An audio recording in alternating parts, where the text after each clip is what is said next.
Welcome back on the series on DSP processor.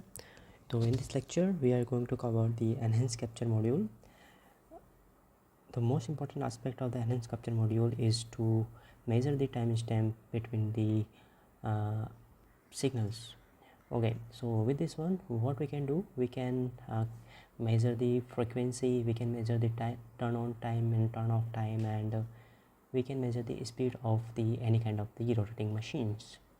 So with this one, if you haven't subscribed the channel, please go and subscribe.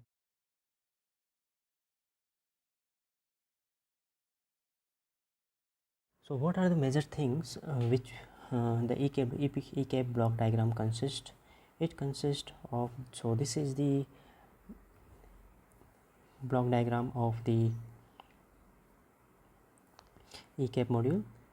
So it consists of the prescaler. So this is the event prescaler. These are the polarity selected pins. These are the capture registers, and this is the 32-bit timestamp counter. Okay, so here we are giving the input signals, and this input signal will be the external signal, and that signal should be in the form of pulse, and that should be the digital signals. So input should be either 0 and 1. That input signal is passes through the event prescaler. The event prescaler block will reduce the sampling. So how can we take the sampling? Depending upon our requirement. So initial sampling we are taking for this transitions, next sample we can take on this transitions. So event prescaler is, we can say, it's a kind of the filter. The next is the polarity selected pins. These polarity selected pins are responsible for to trigger polarity selected pins. Polarity selected bits are responsible for generate the events, and based on that events the counter will based on that when polarity selected pins generate the events, the corresponding timers values will stored in the capture registers, and the capture registers are useful to store the corresponding timer registers when the polarity selected pins generate the events. So why we need all these things? We will take an example with this one. So for example, why we need all these things? Just consider this is the PWM pulse. Okay, so where the event can be generated? The event can be generated at this point, and event can be generated at this point, and this point. So one is the rising edge and another one is the falling edge of the digital signals. So whenever our polarity selected pin sees the rising edge of the input signal or the falling edge of the input signals, what that will do? That will generate a trigger signals. Okay, so this triggers, what this trigger signal will do? The trigger signal will what the trigger signal will do? It will generate an interrupt. Okay, and that interrupt can be used for to timestamp counter registers to store the corresponding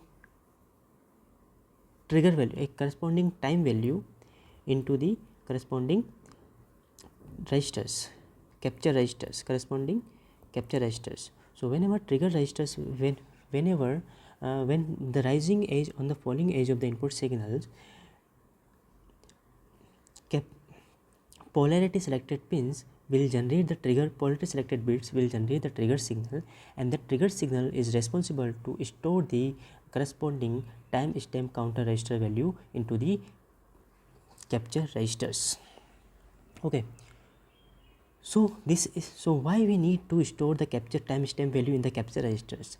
Because to measure the duty cycle, what we need the this time, suppose this time is t2 and this time is t1. So to measure the duty cycle, what we need to do, we need to have T2 minus T1 divided by, and this is T3, divided by T3 minus T1, right? So this is the duty cycle we can calculate. Okay, and if we want to calculate the turn on time, so this is the turn on time and this is the total period. So if this is the total period, okay, so if you want to further calculate the frequency of the system, so frequency will be 1 over 1 by T. And if you want to measure the speed of the motor, so speed will be relation speed will be some proportionally with the frequency. Okay, so with this one we can calculate the speed of any rotating machines or any rotating objects. So that's why the eCAP module will comes into the pictures. So it is very simple fundamental things. What we have to do, we have to generate a trigger event. On the trigger event, whatever TSCTR values will be there, that TSCTR value will be stored in the capture registers, and the capture registers value will be used for further calculations of the frequency as well as the speed.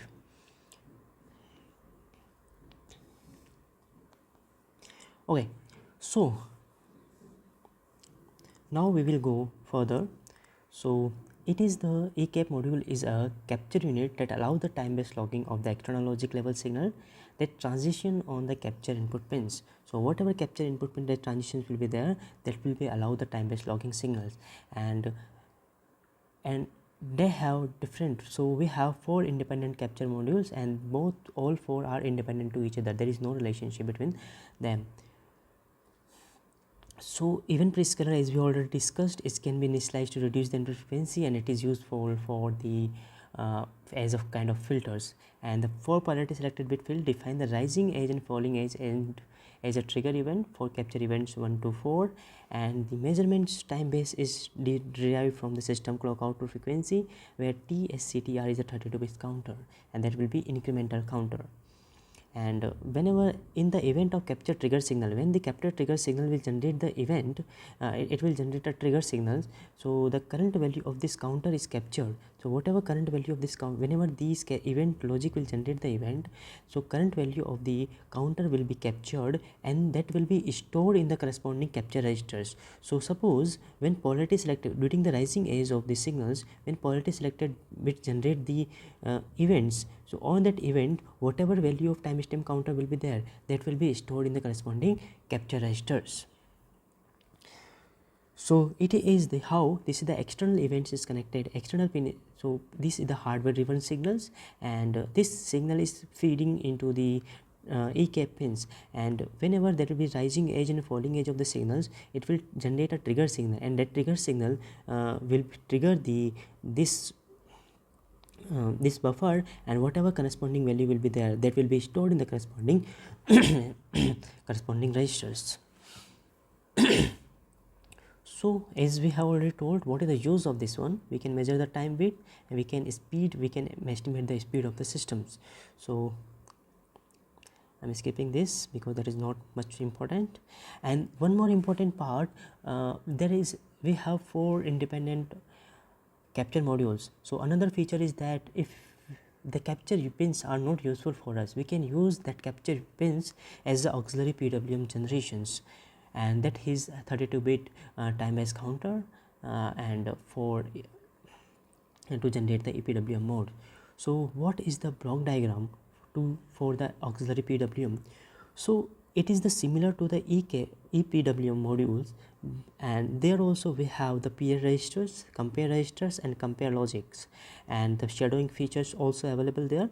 So same thing here. The thing is, the capture 1 modules is useful for the period registers, and capture 2 module is used as a compare registers.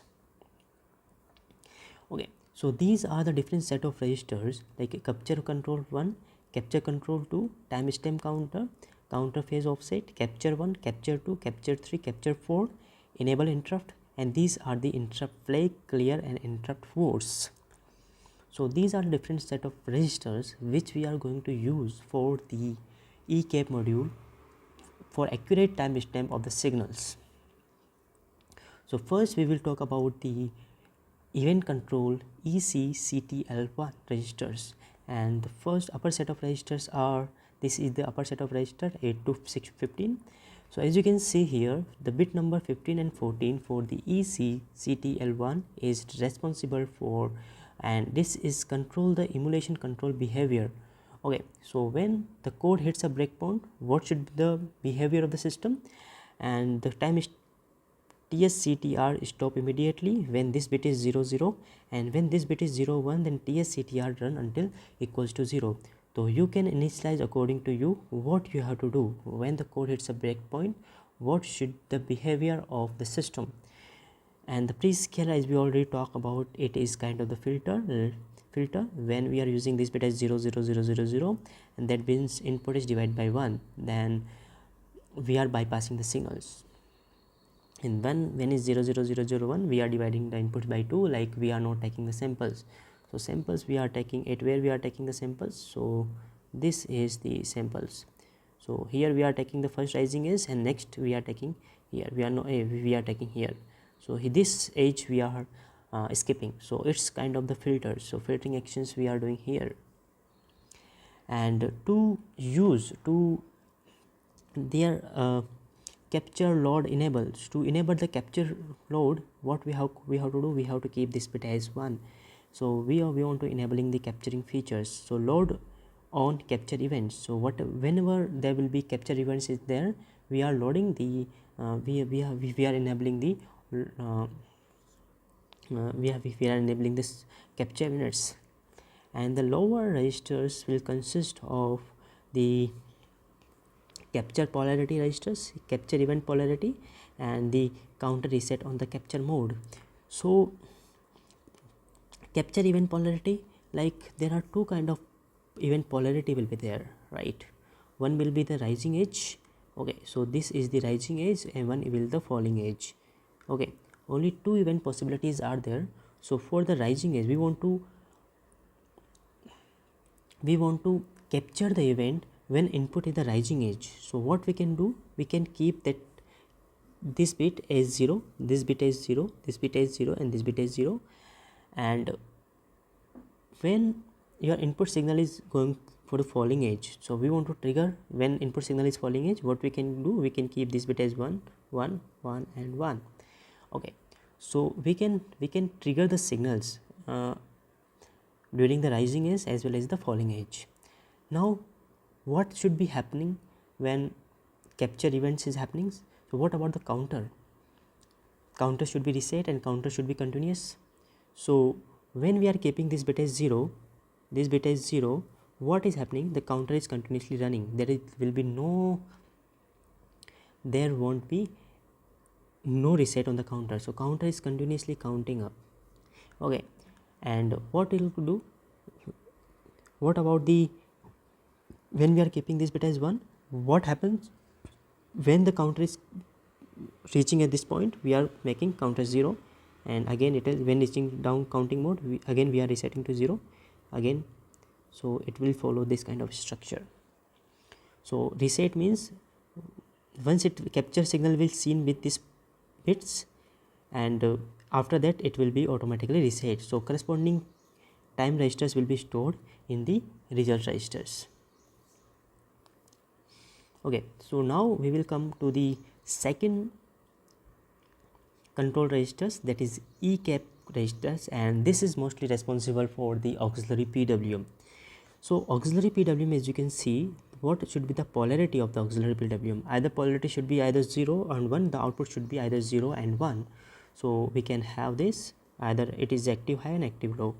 And now we have to select, either we can use that pin as the eCAP pin, capture module, or as the auxiliary PWM. So depending upon our requirement, we can select. Now we want to use that pin as auxiliary PWM. No, we want to use that pin as a capture pins. So you can select this pin. So you can have you can select this pin as 0, that means you are using that pin as a capture mode, and you can select this pin as 1, that means you are using that eCAP modules as a auxiliary PWM mode.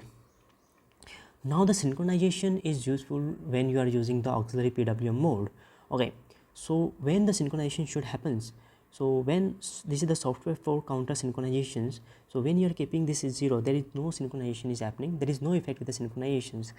So when this bit is 1, so when the synchronization should be happening, when TSCTR load on current modules and the other module if synco cell bit is set to 0. So what about synco cell bit? So synco cell bit is comes under lower set of registers. So the synco cell synchronization selections bit will be either 0, 0, 0, 1 and 1x. So when should be loading? So when you are keeping this bit as 0, 0, that means synchronization input to the synchronization output. Okay, and when we are using 0, 1, that means when counter will reach to the period event, so it will be generating the synchronous output signals. And so now whether we want to use synchronization or not. Okay, this thing we have done, like we want to synchronize, so we have to use this. Whether we want to use synchronization or not, we can go for we can enable it, otherwise we can disable it. And when we want to use in a capture mode, your counter should be start immediately, right? So you have to start your counter. So to start the counter, what you can do, you can use this bit as 1, and to stop the counter, so initial values, what you can do, you can stop the counters using initial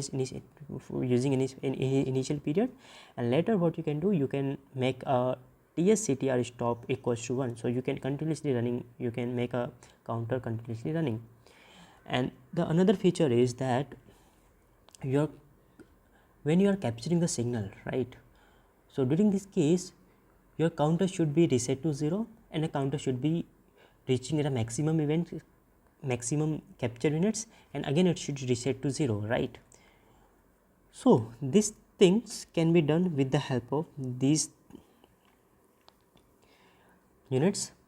Here either you can go for the one shot continuous mode or one shot mode, and the continuous mode, what is going to happen, your counter will be continuously capturing the events like 0, 1, 2 and 3. Okay, and the one shot mode, you have some set of events, after that your counter should be going to be reset. Okay, so either whether you want to do 2 events, okay, and after 2 events your counter should stop and your counter should be reset to 0. So when 0 and will reaching 1, again it will be 0 and 1, so it will be some kind of like this. Okay, so this is the features for the when we have to reset after one events and the second event and third events, and it should be the continuous or one shot mode, and whether it should be continuously running. So rearm will be like there will be some sequence, that sequence should be followed, and that all these things is useful in the capture mode only. The next is the interrupt enable registers. So what interrupt enable register will do, it will generate some kind of interrupt request for the ISR, or okay, and in the ISR the next activity is going to be happens. So if you are going for the auxiliary PWM, we can go for this, and with these two, when counter will be reaching to compare and when counter will reach to the PRD, we can generate the interrupt, and that interrupt request can be generated, and when the counter will be overflow, so this should also you should taken into account that counter should not be overflow. Other than that, there will be interrupt request from CEVT4 to CEVT1. so these are the capture events in interrupts. So capture event 1 interrupt enable. So at every when you have to generate the interrupt, okay, so suppose you want to reset your counter, okay, so at the end of third capture event you want to generate the interrupt, right? So you can make this bit as 1. So it's up to you how you want to use it. Okay, so 0 is disabled as interrupt source and 1 is the enable of the interrupt source. So now what we're going to do, we just going into coding and we will just understand the analogy behind this, how can we use it. And simple word, what we will do, we are just checking the PWM duty and the PWM period with the help of the capture modules. So let's go into the code. Okay, the code is the similar as we have already discussed. So we will directly go to the in the main code. What we have done, we have already defined the eCAP modules, and we have generated the pi interrupt table, and the address as we have given the address of eCap_ISR, and other than then we have enabled the eCap interrupt in the pi group 4, as you can see here. And in pi group 4, so IER will be 0x009. Okay, so it is enable the interrupt 1 and interrupt 1. So because we have enabled the CPU timer 0 and CPU time and pi eCap 1 from the group 4. And the next, these are the basic GPIO selections. So now we will go for the eCap. So what we have done, we have initialized all the registers to the initial states. So we have disabled all the interrupts, we have disabled the capture results, stop the counter, clear the counter, and clear the counter phase registers. So first what we have done, we have done the capture event control register. So there will be emulations will be 00 that stop after when your counter will hit the breakpoint. What we should do, your counter should be stop immediately, and we are not going to pre-scale anything, so we have done this one. And these are the we want to enable the capture results loading, so we have make it 1, and reset after the capture event 4, so we have made is 1. And these are the when okay, so we will go for this one.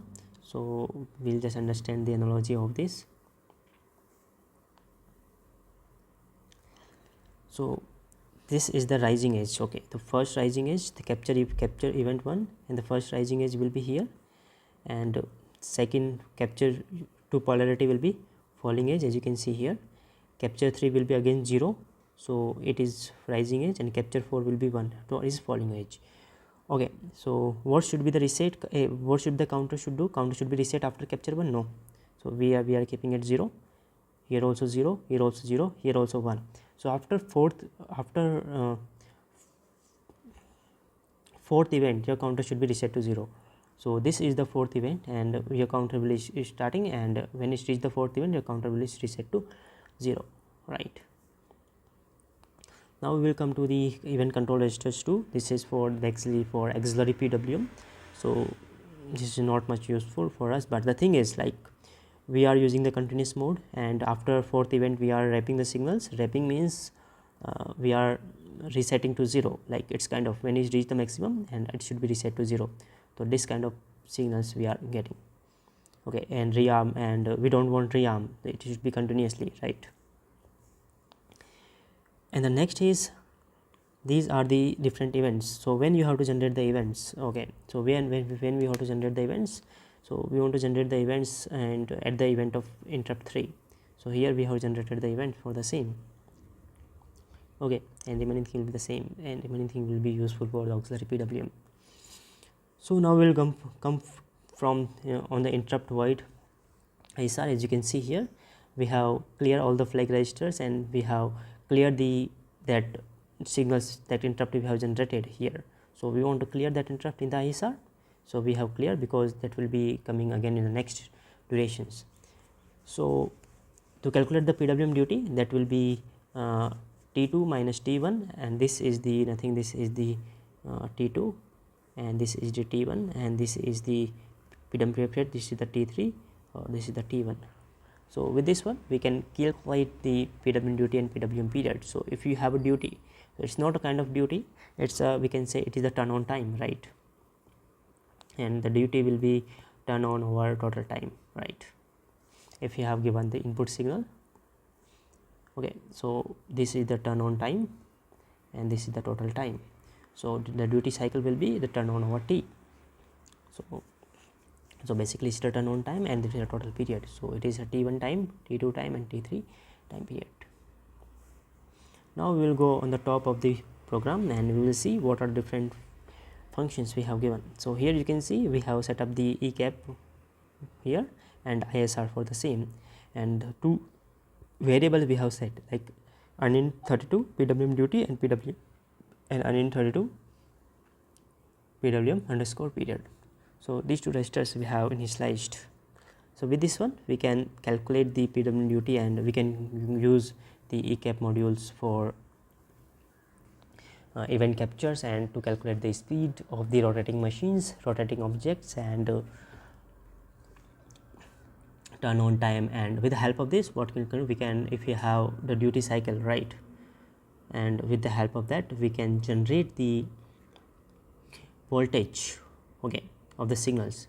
So for example, if you know the duty cycle of the converter, okay, so and if you know the what is the input voltage, you can estimate the output voltage. So okay, so what kind of converter you are using, depending upon the converter, you can use the if you know the input voltage and duty cycle, if you know, you can able to estimate the output voltage with the same. Okay, so if you have any queries on the regarding the eCAP modules, please write me on the comment section. I'll try to answer all the queries, and please don't forget to subscribe my channel. Thank you very much.